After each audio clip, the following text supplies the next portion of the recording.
So this is going to be WorldFileHacker in action. I've already opened up a route that I've been working on the last couple of days here, and this is the Chicago Northwestern Proviso Yard.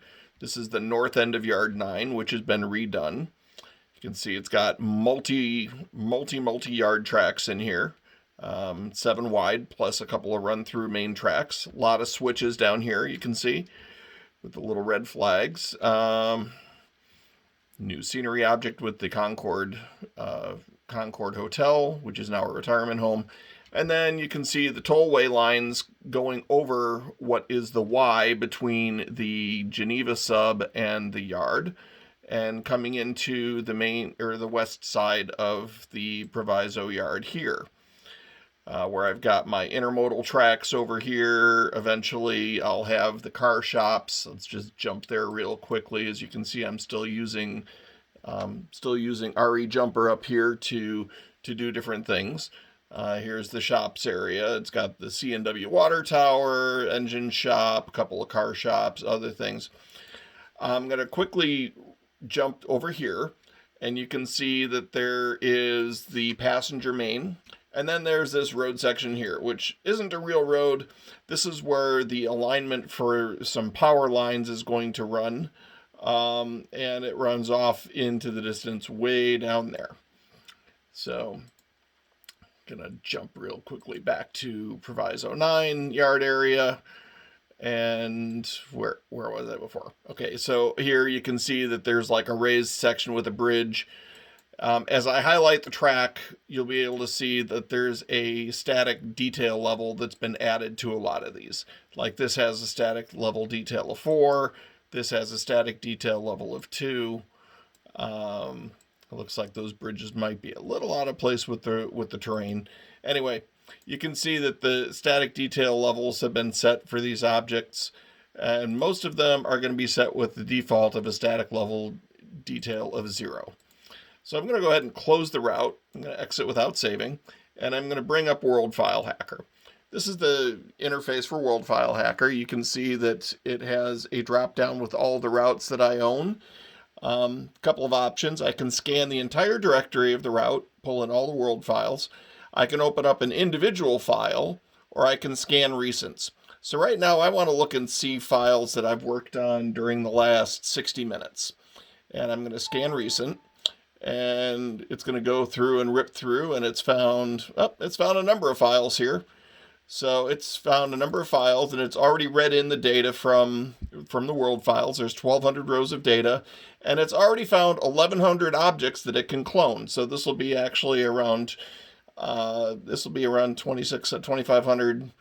Let's see. Let me do some basic math here. Yep, that's going to be a lot of objects by the time it's done. Object placement options we've got here. We can convert gantry objects to statics from the old way of doing things in Train Sim. You can delete yard cams, again, an old way of moving around. You can remove companion objects if you've already detailed a route, or you can mark missing items. Well, I'm not going to do either of those options. I want to just go ahead and show how quickly you can populate a route, and we're going to rebuild the world files.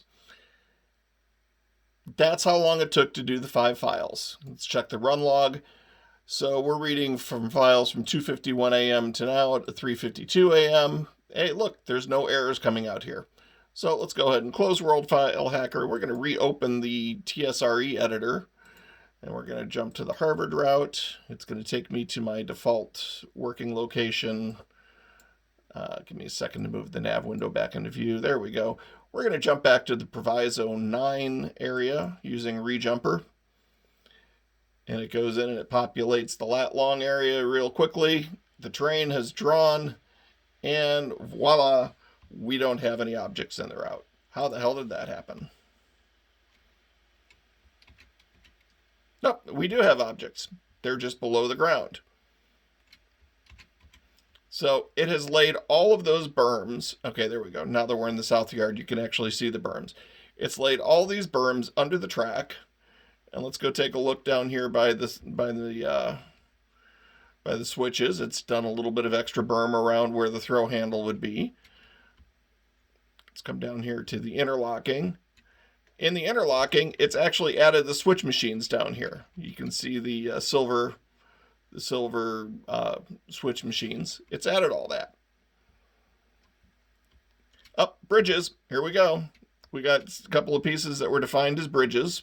So it's added an iron bridge. It's not rendering correctly, but it's added the girder bridge across the route. And let's come down here by the tollway. You can see it's added the filled sections where it's actually on a raised abutment, and it's left bridge sections where the tracks actually pass underneath. That's not automatic. I had to actually set each of the road pieces to recognize there was something underneath it. But you can see it creates these beautiful interstate flyovers without any work. Remember that road to nowhere? Here's a power pole. It's mapped to that road, and as you can see, the wires follow the road. That's part of the track. And you can see in TSRE, that's actually also casting a shadow. The wires are casting a shadow, the towers are casting a shadow. That's pretty cool. That'll do the same thing in OpenRails in the game engine when it runs. So just real quickly, that's how easy it was to add detail to the route. You can also see here the station platforms. I didn't show you that earlier. The station platforms are mapped to the track. They show up automatically, including the crossing section here with the signs. And this all takes just a matter of a few minutes of, as you're laying track, setting the static detail object to a pattern that you've defined. And then once you actually finish your work session, it's this easy to detail it.